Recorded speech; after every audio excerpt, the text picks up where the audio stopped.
Good afternoon, everyone. My name is Sue Parr. I'm the president of the Augusta Metro Chamber of Commerce. And if it's the third Thursday of the month, then you're in the right place because this is our third Thursday Business Builder by the Augusta Metro Chamber of Commerce. We have so many participants today, and we're so glad that you have had an opportunity to take time out of your day to join us. We have an amazing program in store for you. We are in unprecedented times, as we all know. So we are so happy to have partnered with Bank of America today. We have three fantastic presenters that are going to provide a lot of great information. We know that your businesses are going through some very, very interesting challenges right now.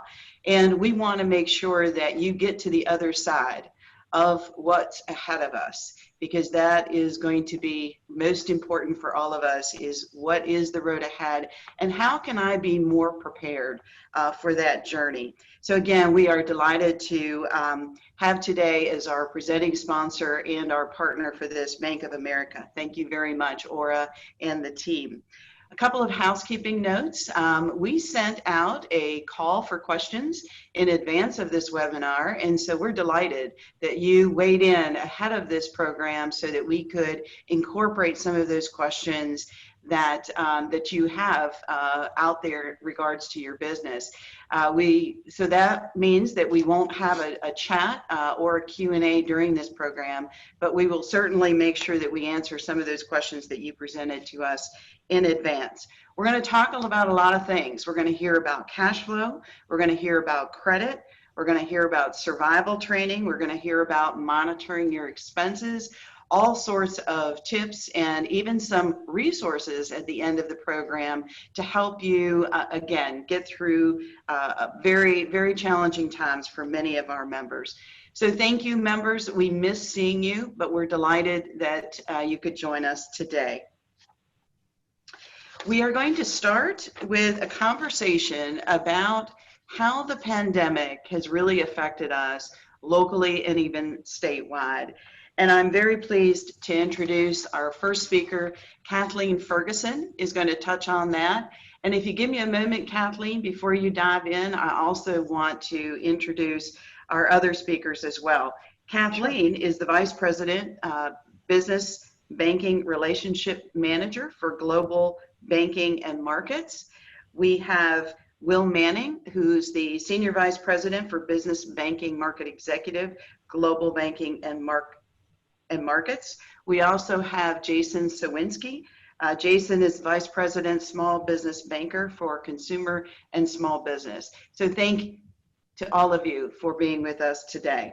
So as I was saying, our first part of this program is really just to sort of get an understanding of what our current environment is. And so Kathleen, please take it away. Thank you, Sue, for that introduction. I really appreciate being here along with my colleagues. You know, I wish I could have a crystal ball, as no one can precisely predict changes in the economy. Sometimes these changes come out of nowhere, as we've all experienced with the COVID-19 pandemic, which in addition to its personal toll has made many companies of all sizes rethink their short and long-term plans. In fact, a recent study from the Fiscal Research Center at Georgia State University looked at key industries immediately impacted by the pandemic. It estimated that Georgia businesses' cutbacks in the state's travel and hospitality sectors could see more than $1 billion in sales tax revenue loss this year. In Augusta alone, hotel revenue dropped 60% in June compared to last year, which was about a $6 million loss. In addition, the cancellation of large events has cost an estimated $5.4 million in economic losses. You can see these economic implications make it a tough challenge ahead. So the question becomes, how do we recover and how do we stay resilient? Well, thank you, Kathleen. And again, I wish we all had crystal balls so that we could see what is on the other side. But you know, so much of where we go from here is that great understanding of what the current environment is. We cannot function in a state of denial. We have to function in this true market reality. And as we have encouraged our members to make sure that this is something that we understand truly so that we can move ahead. I want to switch a little bit and offer Will a few minutes to provide some additional commentary on that when you look at ever evolving conditions in the market? Thank you, Sue, and good afternoon. And before I answer that question, I just want to say it's really an honor and a privilege to be able to join you here today in one of the state's most important organizations, and Sue, to you personally, being one of Georgia's most influential business leaders. So I want to say it's a privilege to be here today, and thank you. To answer your question about, how business owners should approach weathering the ever-evolving conditions, I'd like to start with the macro. Really, the business owner should be thinking about what are the trends and what are the forecasts for their specific industry, and really start looking at what is the economic outlook. And Sue, I think your organization, the Augusta Chamber, more than anyone, can help a business owner understand what resources are out there to understand the industries and the economic forecast, but they're more important now than ever. And I think from a business owner perspective, not only looking at the macro picture, but really going into their business and really focusing on their most important asset, which is their people, the safety and protection of all their employees, which is more important now than ever, particularly in this COVID environment. And as they look at and take care of their people, then an internal look at their own operations is critical and paramount. And really for a business owner, as they start looking at their internal processes, what are some of the core differentiators in their processes, key relationships, which customers are providing key differential benefits, also the most revenue or the more strategically important relationships, that could prompt them to make some necessary changes that would make their business more efficient, more flexible, and more resilient and under any circumstance. That is so true. I think that, we have to make sure that we look internally just as much as we look externally. And I know that, again, understanding, what you see across your client base, understanding what those unique challenges are. Kathleen, how, as business owners respond to current conditions, give us a couple examples of some of those big challenges that they might be facing. One of the most important aspects of any business is cash, the cash flow. You have to keep your eye on cash. It's the lifeblood. During both good and bad times, it can be a central challenge. It's often cited as the top reason why small businesses fail. There's a saying, and you all probably have heard it, cash is king. Why? Because companies with great products and loyal customers can still fail without sufficient cash to pay their payroll, to pay their suppliers, or even keep the lights on. So it's very important to keep eyes on your daily cash. So how do you do this? You have to utilize cash flow forecasting, whether that's daily, weekly, or monthly. A regular analysis can help project future cash flow and give your company an understanding of how potential disruptions may affect operations, create shortfalls, so that you can plan ahead and take the necessary actions. So there's some safeguards you can take. One thing that you can do is ask your banker about overdraft protection and options for aligning your credit payments to a company's billing cycle. It's important too to stay in contact with your clients. Speak with them frequently. Ask, how they're doing, because things that are going on in their world and their business can directly affect yours. And the same goes with your suppliers. Make sure you're keeping in constant contact. You never know that something that happens within their business, what it's going to do to yours.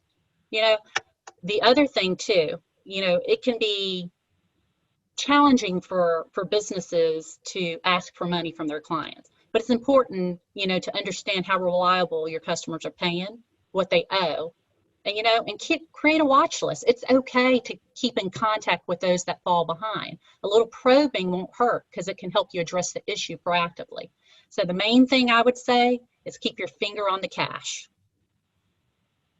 Cash is king. Yes, ma'am. We all get it.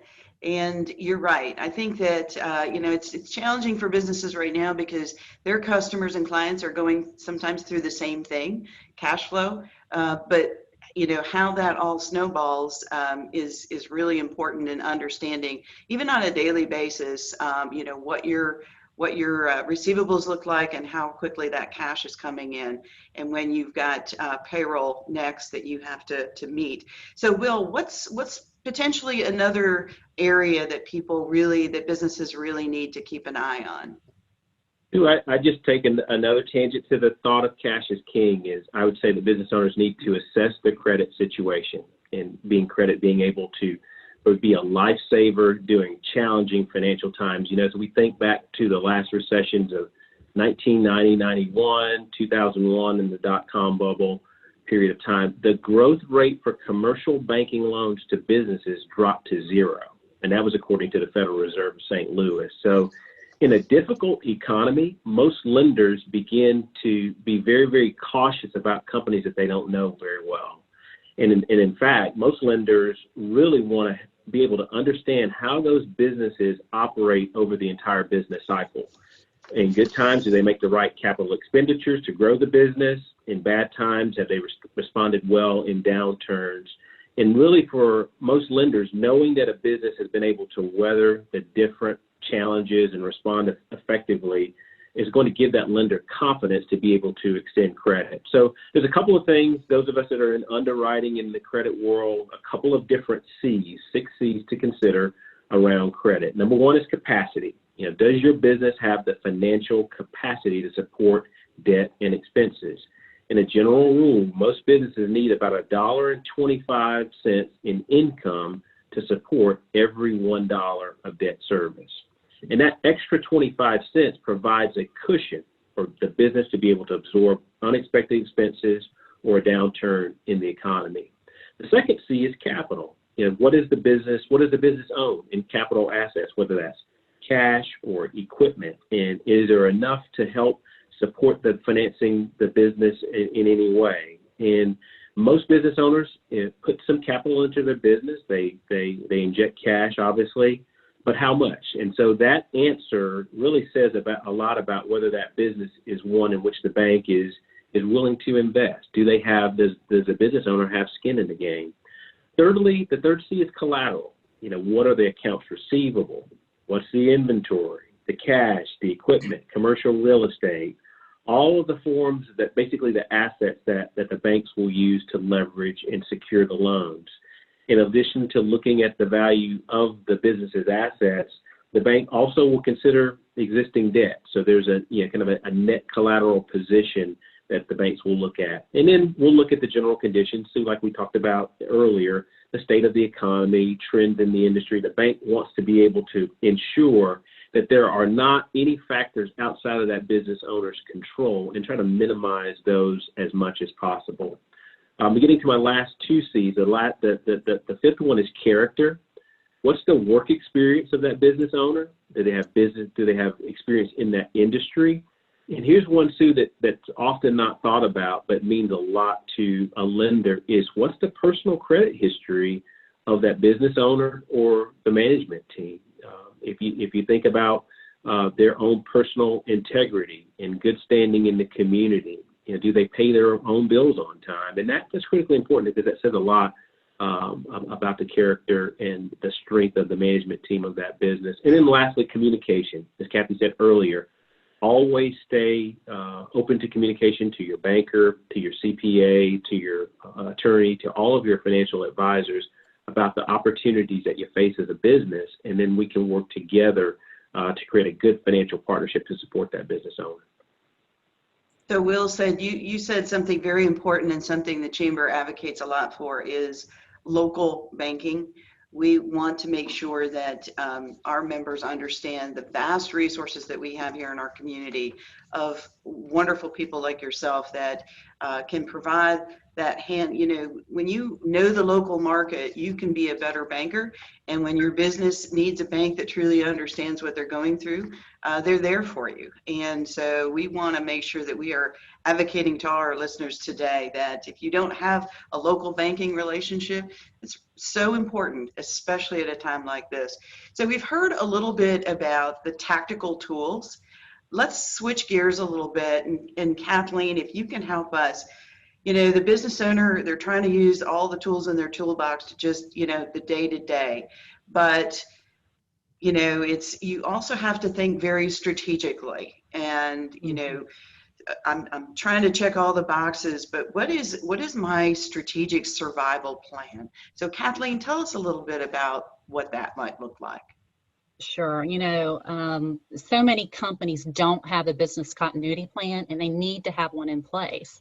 And so you have to say to yourself, how do I get there? So I call it survival training, and it's where you take yourself through a series of questions. And the reason why this is important, so many people think that they know about all the potential challenges out there that could happen to them, such as cyber attacks, your employee leaving, maybe they're a key employee of your firm and they leave, or natural disaster strikes. And these are things we know that can happen, but we don't necessarily anticipate them. So you have to take in consideration, what if these things happen? Because if they do, it can affect your operations and threaten it.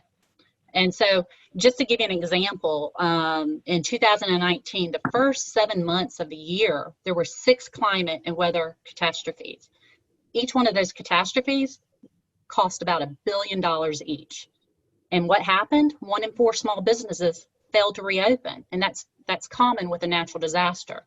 So it's very important to prepare your company to withstand challenging circumstances that can make a difference between rebuilding it or going out of business. So there's quite a few questions you can ask yourself. Think about this.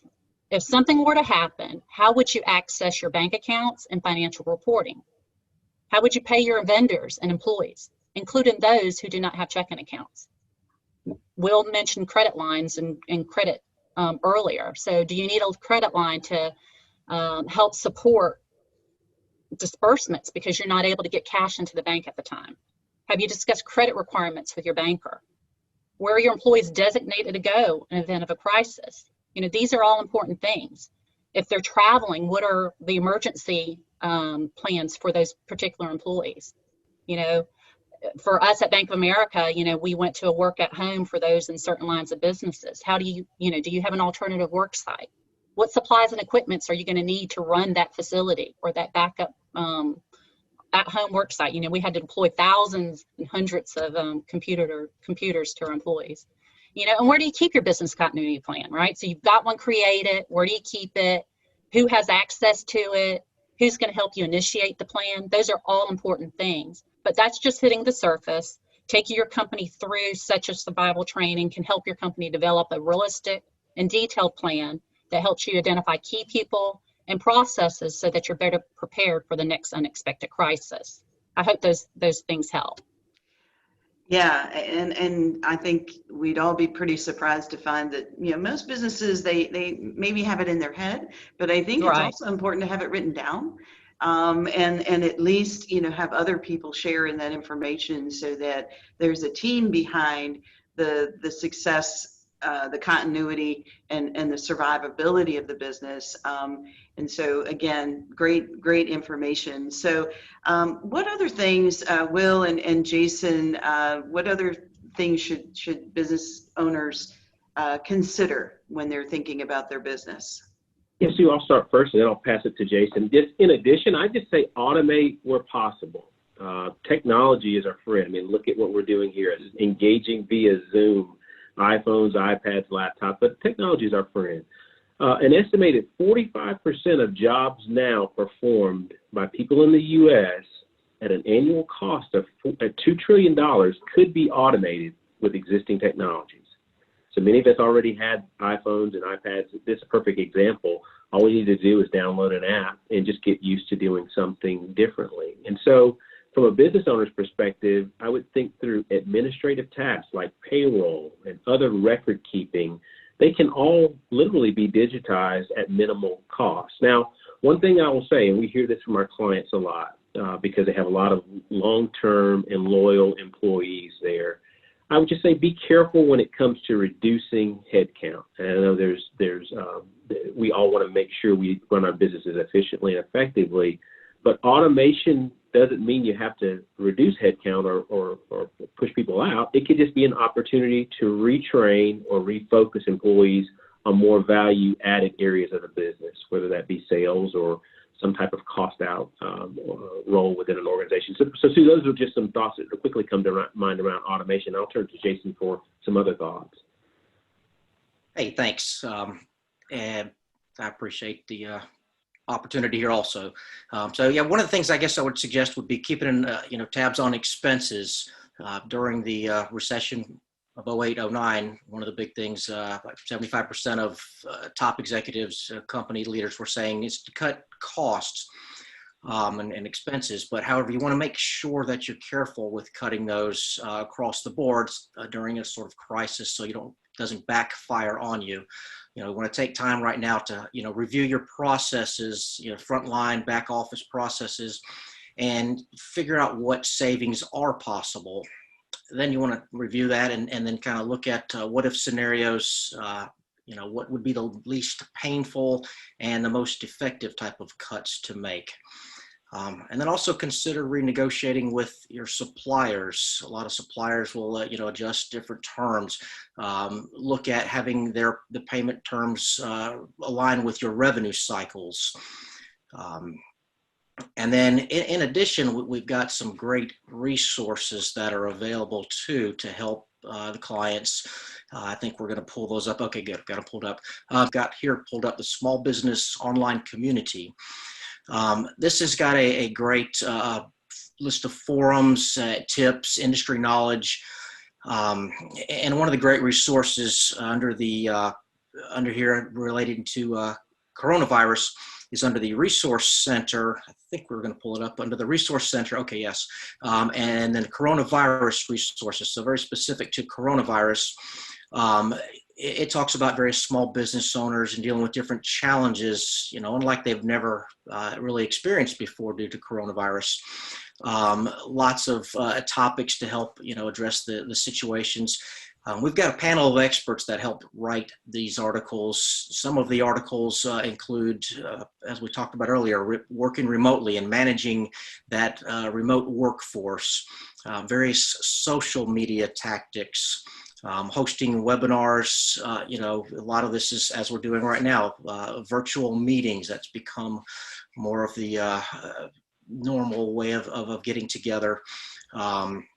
There's also, lots of additional advice and guidance there. There's open topics you can ask questions. And then, with this site, continue to check back. There's additional updates. As we know, this whole coronavirus has been quite a moving target. What we're doing today changes to what we're doing tomorrow, so we'll update various things with it. So again, just an excellent free resource that's available for anybody to go and check out. Thank you. Jason, great information. I think that, as Will mentioned, for technology, we went through a technology transition here at the Chamber. Automation does not necessarily mean that you can reduce staff, but what happens is your productivity actually goes up, because those tasks that had normally done and took a long time to do can now be done in lightning speed, which means your team can focus on other efforts. Maybe they're even more strategic efforts than what their time was going into now. So yes, we want to make sure that we're encouraging businesses to keep jobs, because that's really important. The other thing that we're hearing from our members is that, when it comes to expenses, I think everyone is obviously trying to reduce their costs, but I think that they're seeing savings in some areas. For example, their travel budgets, probably not a lot. So they're using what normally would have been in their budget for travel and expense of that nature. They're now able to shift that to technology, because they can do their sales presentations and business development opportunities online, and they need the technology to be able to do that. So I say that to say that creative thinking, and I think that website, I've gone on there and read quite a few of those things, and I think they're very inspirational. I think we all can use inspiration and creativity right now. And we're trying to, again, keep information out to our members as we find it. Little nuggets. It doesn't have to be a long and involved process. You don't have to read a book a day. You just need to find whatever nuggets throughout the day that can inspire you to think about your own organization and be able to really utilize that in your own business. So a lot of great relevant information today. Thank you all so much. I want to take the time now to kind of get to some of those questions that we had prior to this webinar. We did publish that we were taking questions in advance, and that's another technology that we have just recently implemented to poll our members and make sure that we are understanding correctly what their needs are right now. So let me kick off the first question. I think Kathleen, if you want to take this one. Sure. It says, I am a struggling business owner during the economic downturn. Would you recommend continuing with my current marketing campaign or investing in one to promote business revenue? Thank you, Sue. That's a good question. And it really depends. A lot of companies struggle whether they should invest in their company now during a crisis. How do they generate more revenue? And when I think about that, there are a few questions that come to mind. Do you have a strategic marketing plan that outlines your targeted market and aligns to your customer buying habits? That's important to know. And going back to, we talked about cash flow earlier. Do you understand your current financial position? Where's the money coming from to invest? And how does that impact your cash flow? And then from there, what is the projected return and time frame for breaking even and making a profit? So regardless, before taking the next step, I would advise you to review your financial goals with your financial advisor, whether that be your CPA, banker, investor. Just, you want to make sure that you are considering all the benefits and risks based on your unique business plan and position. That's great advice, because it is a challenge right now for businesses to understand what they need to be investing in. And of course, we're so over the words new economy or recovery and pivoting, and but those are very relevant things. So thank you for sharing that. Jason, I'll tee up the next question for you. What are some specific examples where I can decrease my expenses to increase my profit? Sure, thank you. Review all your payables. Take a look and see what sort of discretionary costs or expenses that you may have out there. Are there any unnecessary expenses? With everything changing, there's probably some costs that you don't necessarily need. Try to eliminate, as we've talked earlier, any sort of manual processes and try to automate them as much as you can. But also that would free up time for those associates that were doing that work to hopefully come up with more profitable initiatives. That there's other activities that hopefully can generate some revenue they can work on. Look throughout your facility and find where there's any energy efficiency practices that could be improved. Maybe changing lighting, maybe closing off a room that's not getting used. If everyone's working from home, there's sites that, make sure that power's cut and air's turned down. Various things like that you could look at that are simple, but yet they would help cut some costs there. Watch your overhead expenses. As we discussed earlier, travel is probably next to nothing now. Shop around for competitive pricing. If you got vendors that you've been working with, check with them, see maybe there's some better pricing. Maybe you've got a more competitive vendor that you can work with. So a lot of little things like that definitely help add up and hopefully increase your profits. Well, and I would just add that, we have found a lot of our members are able to, for years they've maybe had online vendors that are out of the market. And so now they've taken another look at what's available here locally. And, that's a win-win when you've got a local business that is purchasing local. We all know the benefits of that, but sometimes it's even less expensive because, but it isn't something that they just, we all get into certain purchasing habits. And so it's good to hear that sometimes those habits can actually reduce costs, but great tips there, Jason. So Will, I'm going to turn the last question over to you. What is the main challenge business owners may need to overcome during recovery of this economic downturn? So we're going to put the crystal ball in your hands, Will. Is that all right? And that's a big question there, but it is. Help us out. Yeah, it is, Sue, and I wish I had a magic wand to wave and solve it. But I'd say it's the million-dollar question that all of our legislators have been working hard to figure out. And it goes back to Kathy's point and the theme we've been talking about throughout, which is cash flow. Right? How do we keep the cash flow? How do we keep the lifeblood of that organization continuing to thrive in this time? And it is the central challenge for businesses. It's oftentimes, as Kathy mentioned earlier, it's the top reason cited for small businesses really failing during both good and bad times is sustaining the cash flow. So just to reiterate a few points we discussed earlier, just plan for the shortfalls. Let's forecast wisely. Stay engaged with your customers, with your suppliers. Negotiate terms as best you can, and whether that be forbearance on some situations with your lenders, or also just negotiation of extending terms or speeding up payments from various customers or suppliers. You never know until you ask.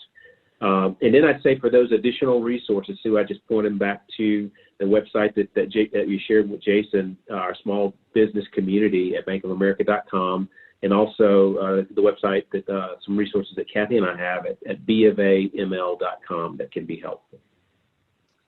Well, thank you, all three of you, Jason, Kathleen, and Will. It's been a wonderful opportunity to reassess what it takes for our businesses to persevere through very unprecedented times. There's another one of those words, unprecedented. Gonna throw it out of the vernacular after we get through this. But it is unprecedented, and we need help, and we need to lean on each other. And of course, that's what, as a Chamber of Commerce, we're trying to do, is bring together the community of our membership, because we know that working together, we can achieve more. So thank you again for all being present today and participating in our program. I want to just close my remarks by just pointing over my shoulder. For those of you who aren't aware, the Fifth Street Bridge is under construction right now, and within the next 18 months is going to be a wonderful linear pedestrian park right over the river. And this is a rendering over my shoulder here of what it looks like during the day and what it's going to look like at night. So hopefully by the end of 2021, if you're flying into Augusta at night, you'll actually see the Fifth Street Bridge piers lit up, and it will be just, again, another great asset to our community. Our community is persevering. We're continuing to do great things. We are continuing to get a lot of work and business done. And we are so grateful again to have Bank of America as a partner in the Chamber and as a partner in our community. Thank you so much. Thank you, Sue. Thank you, Sue. If I could just make one closing remark as well. Again, I want to thank you for having us here today. I appreciate the time with you and with our audience. You know, I hope that everyone was able to take something away from today's call. I want to remind everyone that competing in business today requires endless resilience amid all the disruptions that can reinvent entire industries without warning.